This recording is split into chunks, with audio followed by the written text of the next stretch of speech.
You're listening to This is Yoga Therapy. I'm your host, Michelle Lawrence, and I've had the opportunity to interview many of those who are making a difference at the intersections of yoga and health. And I'm here to share with you their stories and conversations. Thanks for listening. Today on the podcast, I had a conversation with one of my beloved teachers, Indu Arora. It's been a while since we had Indu here on the podcast, and we took the time to catch up and share what's been alive for her in her teachings and what she's seen alive in seekers in recent years. The last time we had Indu on the podcast here was in 2020. So as we all know, a lot has gone on since then. And in case our listeners are not familiar, here's a very short bio. Indu Arora, Ayurveda and yoga teacher, mentor, and author, considers herself a student for lifetime. Her core philosophy is yoga is work in, not work out. And she's authored several books, including Mudra, The Sacred Secret, Yoga, Ancient Heritage, Tomorrow's Vision, and Soma, 100 Heritage Recipes for Self-Care. And if you don't have any of these, particularly that last one there, I highly recommend them. And thank you so much for being here today, Indu. It's such a treat to have you on again. Thank you for having me, Michelle. So when I was considering what we would talk about today, I was poking around on your website, as I often do, and I noticed that you had written this, and it was a call for us to consider. And I'm just going to read the question and then read what you put underneath it. How do we find the perfect balance, harmony, and simplicity in our complex life? And then you wrote to answer that. We've done every possible thing we could do in our capacity, utilized all sources of intelligence to find help. The only answer we find is that we have to go back.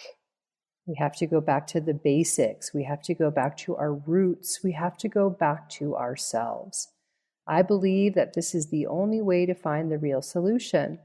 It has nothing to do with West or East. It has to do with human beings. No matter who we are, where we are from, and what we do, we have to choose a path back home. We have to choose the path back to ourselves. Nothing has the greatest power to heal but self. And I'm not sure if this is a recent post on your site. I don't think so. Or if it's been there a while, but it feels really relevant and always feels relevant. And I'd love for you to just share a bit with our listeners why you were called to share this out and what it really means for you. So that's a really great question.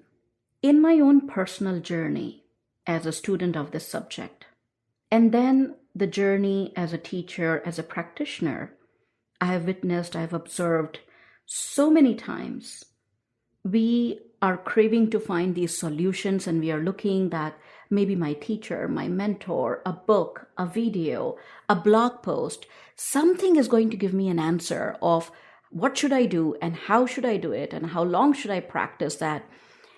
And I found that eventually we have to develop a sense of self-inquiry, a sense of exploration. We have to develop that sense of curiosity to find those answers ourselves. Something from outside can motivate us, can direct us, but at the same time, it can also be confusing. Eventually, we have to learn how to listen to ourselves. And for that, it's important to quieten the mind, to quieten the inner chatter, so we can come closer to the solution. And that is what I mean by coming back to the roots, coming back to the self. Because the more we keep looking for things externally or outward, sometimes we just keep piling up information. And that information, or you can think about a list of techniques or practices or a list of rituals, that can just become a clutter over time. We need to tune out what is not working and what is working. And again, for that, we need to start listening to ourselves. So that was the motivation behind that. Yeah, I really love that. And you know what it brings me to mind too is that sometimes if we keep going outside of ourselves and we don't listen inside, unfortunately, eventually we'll get louder and louder messages, right? To slow down if you're on the brink of exhaustion, for example. So I really do appreciate what you said there. That's been in my life lately. The not listening to the message that says slow down, but after a while you can't not listen to it. That is true. Most of the time, even with ourselves, we practice a monologue. And that kind of shows up even in our practice, even in the way we live life, that we just keep talking at ourselves. We do not give space or allow space for listening. And that listening is such an important feedback. It could be as simple as, oh, I ate this or I have this craving. If I satisfy this craving, how do I feel after? How do I feel after in my digestion, in my energy levels, in my mood, in my sleep? We can actually see a tangible correlation. And I think it's so important as practitioners, as students, as teachers in this field to learn how to hone into that listening and how to make it a dialogue instead of a monologue. Yeah, that is so great. And I think that's really what we want to hone as yoga therapists or yoga therapists in training too. And I think about when working with clients as well, that some of our tendencies is to give the client more to do, more to do, more to do. And instead, the appropriate action might be to start peeling some things away. And like you said, that piling on. And can we peel back a little bit? And that's an opportunity to slow down and look inside and listen as well. Sometimes we correlate complexity as something more intelligent, as something which is a better value for your time or better value of someone's money. It's quite the reverse. I feel not just that what I feel, but the teachers that come to my mind, whom I have studied with, I've witnessed, I've observed them, that how more often than not, what they're suggesting is something so simple, so basic.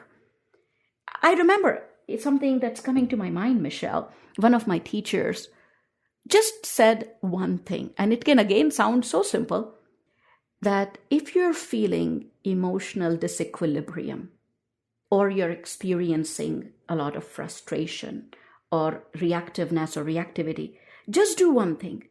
Keep your forehead relaxed. Now, that was not like do this breathing, chant this mantra, do this mudra, practice this asana, read this book, contemplate upon this philosophy. It was just about keep your forehead relaxed. And I tried it. It works. It's just that we have to learn how to trust in these simple cues, which are not so simple. In order to arrive to that level of simplicity, one has to really digest a lot of complexity, a lot of layers. And then, as you mentioned, learn how to peel all those layers and come to that one thing that can possibly guide everything else. I have to say 100%. And I feel like we could talk just about this back and forth for the entire podcast. And that would be interesting too. It's so important. And I'm just smiling over here because I see myself in that too, right? Gosh, I could have just relaxed my forehead and witnessed how powerful that. And next time I will.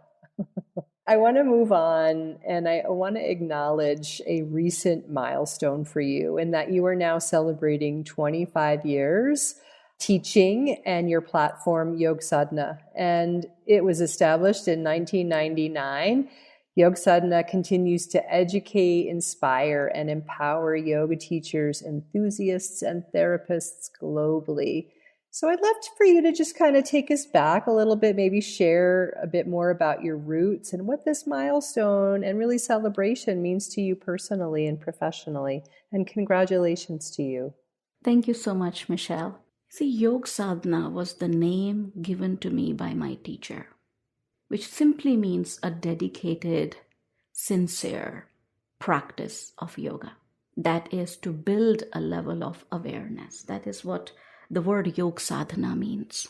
And to me, what these 25 years mean, it is just a kind of gratitude, a kind of peace, that the promise that I gave to my teacher, what my teacher asked of me in lieu of sharing her lifetime's worth of wisdom, and asked me to go and share this.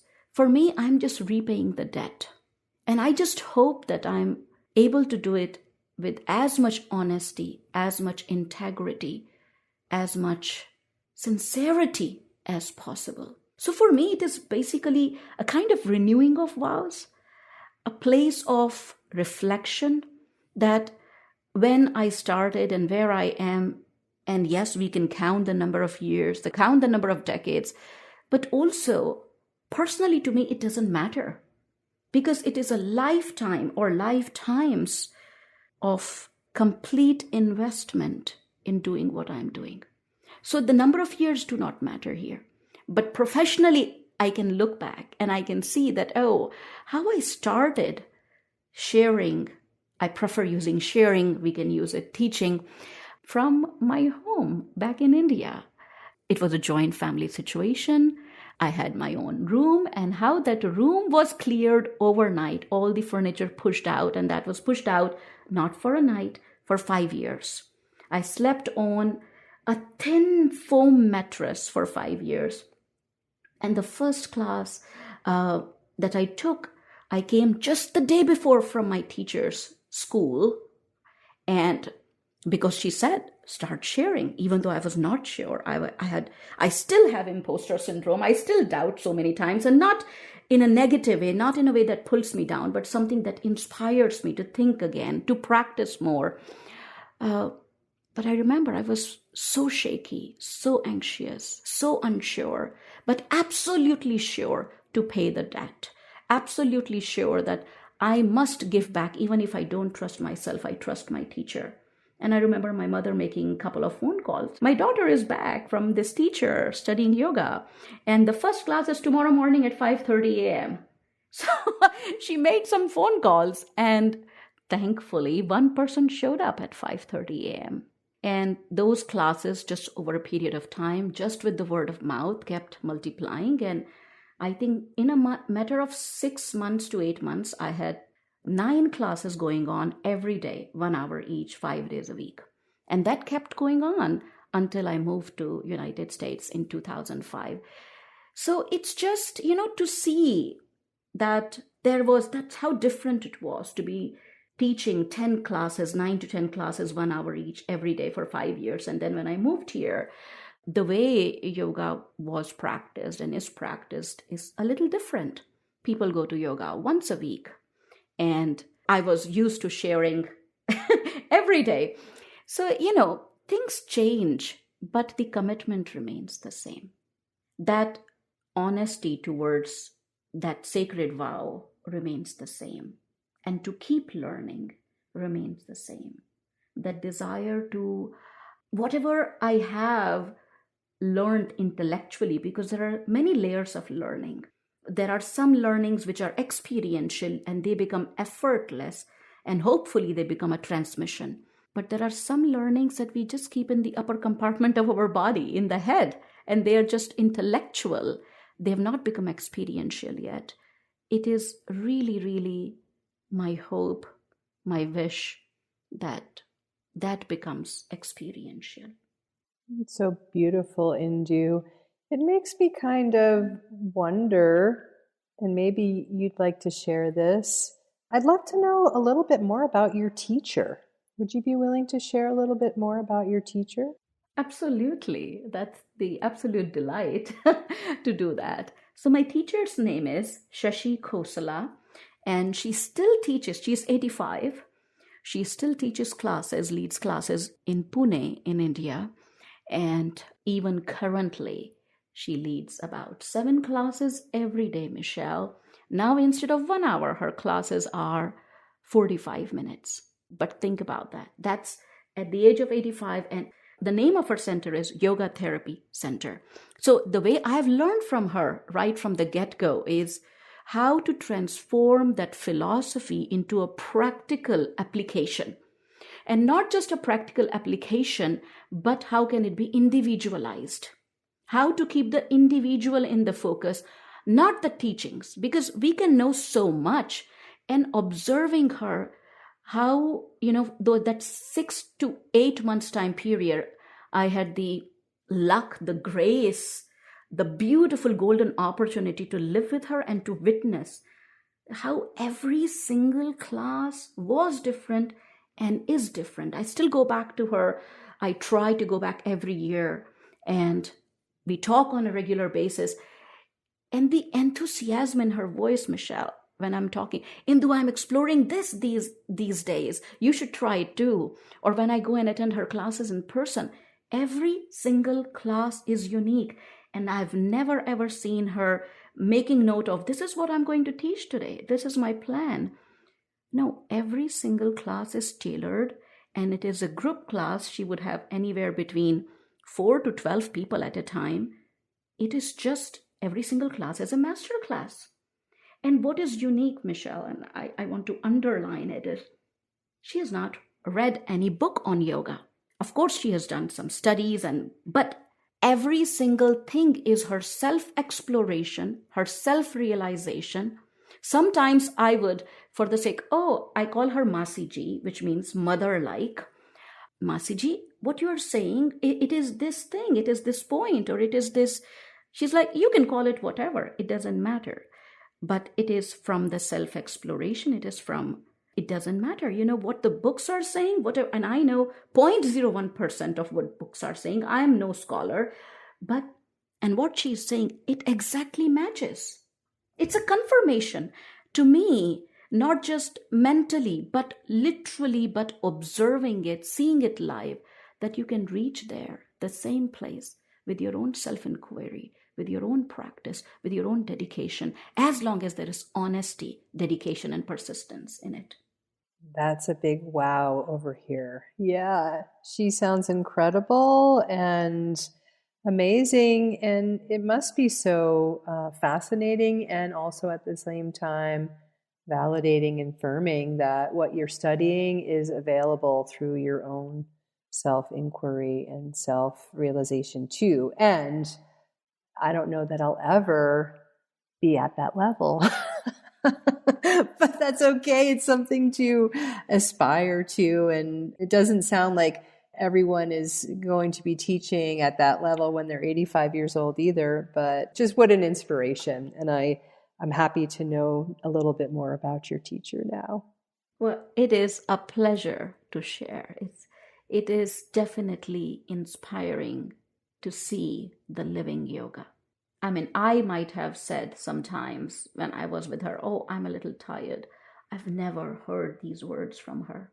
The brilliance in her eyes, the lightness in her presence, that fire in the speech, and that calmness, that balance, it's just living yoga. Yeah, wow. So I'd love to know a little bit, you shared with us your beginnings. You've been teaching and sharing yoga for 25 years in this way. And I'd love to know how you would say your teaching has evolved, and particularly over the last 4 years since the start of the pandemic. And what would you say is most alive for you now? And then what do you also see most alive for your students and those seekers who you find on the path? The difference, tangible difference that pandemic has made for me is to be able to try these simple rituals, these very simple practices, like one that I shared with you, keep your forehead relaxed, that I learned from my teacher. To learn the power of these micro changes that we can do on an everyday basis. The way we can invite yoga practices throughout the day, not just on the mat. That is what I felt that, it's so important to invite or to lean into these practices throughout the day, not just when we are on the mat. So that is personally something that I've found extremely valuable. And at the same time, I see in the participants who come to the different training programs and workshops, I see a different level of dedication, a different level of sincerity, a different readiness to work through it, to really try to get what is yoga beyond the A of yoga, which is asana, how to go till with the yoga that I have learned that the texts talk about begin with vai, right? The yamas and niyamas. And even if it is the A, it is the ahimsa, not the asana. It is that, I see that craving, that sincere desire to go into the heart of yoga and to learn that, okay, we can keep learning. I may be repeating myself, Michelle, but I feel that it's so important. We may keep accumulating knowledge through different workshops, trainings, books, videos, even podcasts these days. But eventually we have to discern what works for me. And how do I learn the language? How do I know what works for me? How to really, really learn how to filter. And I'm seeing that people, the participants in the training, in the classes, their questions are more geared towards building that discernment, are more geared towards building that awareness. And I appreciate seeing that. And I feel that it has given us some time. This time at home, stay at home time has given us some reason, some push to think about it. Yeah, that's so great. And it kind of ties into my next question a little bit too. Maybe we can even get more specific because, yes, we've had the time at home, and now there's opportunities to be together in person more often. And it's interesting, as a program director, people still want trainings and practices at home, which is wonderful. And, some want to be in person too. We're going to keep both alive. And hopefully that means that we just get more folks committed to their practice and to learning. And we're going to be in person again this September. And so we're gathering with Inner Peace Yoga Therapy for a 5-day training in person in Colorado in September with you. And I'll post the details and registration in the show notes. And the topic of your teaching is applied Ayurveda. And this is the theme that we've been talking about throughout the podcast already today. But can you share with us some brief insight as to what it means to apply Ayurveda in our everyday lives? I absolutely, first of all, love this subject. When I say this subject, I mean the understanding of how yoga and Ayurveda go together, how they are a singular unit. Even though they are called by two different names, they are a singular unit. It's just mind-blowing when we understand one in the light of other. Because it's almost like both the philosophies stay coded if we do not learn the other language. However, Ayurveda, it's a philosophy, but it's also the medical system, ancient medical system from India. So when we talk about medical system, it's about 5 to 10 years of study. However, there is an aspect of Ayurveda, as you said, applied Ayurveda. That is, in my limited awareness and my limited exploration of this subject in this lifetime, is non-negotiable. That is what brings light to yoga. That is what brings context to yoga. We may learn, for example, Anuloma Viloma Pranayama, alternate nostril breathing, or we may learn Paschimottanasana Asana, which is seated forward fold, or we may learn a particular mantra, Om. However, how do we know when do I use it and how much of it is enough? And how does it works at different times of the day and in different seasons? This context comes from Ayurvedic wisdom. This Ayurveda, which is the Veda of rhythms, which helps us understand the internal rhythm, the microcosmic rhythm, our rhythm of the internal clock, the digestive clock, the peripheral clock, the muscular clock, and the brain clock, the sleep-wake cycles. It allows us to understand these rhythms, even our breath, in context to the rhythms in the macrocosm. for example, the day and night, the lunar cycle, the seasonal cycle, the solstice and equinoxes, that these changes externally do have an impact on our body, on our mind, on our breath. And when we learn that, our yoga practice gets a direction. So there is an aspect of Ayurveda which is accessible, which is applicable, which is practical, and as I said, to me, it is non-negotiable. This is how yoga teachers, yoga therapists, yoga practitioners can really discern, okay, if I'm leading a person or a group in Anuloma Viloma, what should be the ratio of the breathing? Should it be 1:1 or 2:1? Or it should be 1:2? Or should it be open, that it should be depending upon how a person feels? Should a person begin inhaling and exhaling from the right nostril or from the left nostril?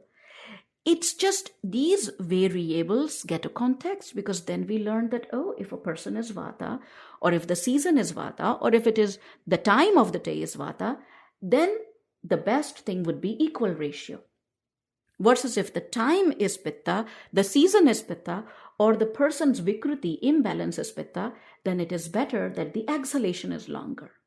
Versus if the person is Kapha, or the season is Kapha, or the time of the day is Kapha, then the inhalation, longer inhalation would be beneficial. Versus if it is someone with the metabolic toxins called amas, in that case, the breath should not be regulated. It should be allowed as per the ease or the comfort and not fighting it. Now, all this context comes from Ayurveda. And I personally feel, as a yoga teacher, yoga sharer, as an Ayurvedic practitioner, student, that these things which we think that, oh, I need to bring it together, they were always together. There is a reason yoga and Ayurveda are called sister sciences, because they share the same philosophy, Sankhya Darshan. They have the same foundation, they have the same roots. So one is seen through the eyes of the other. And in this course, I'm so glad. Thank you so much, Michelle, for having me as a part of Inner Peace Yoga Therapy.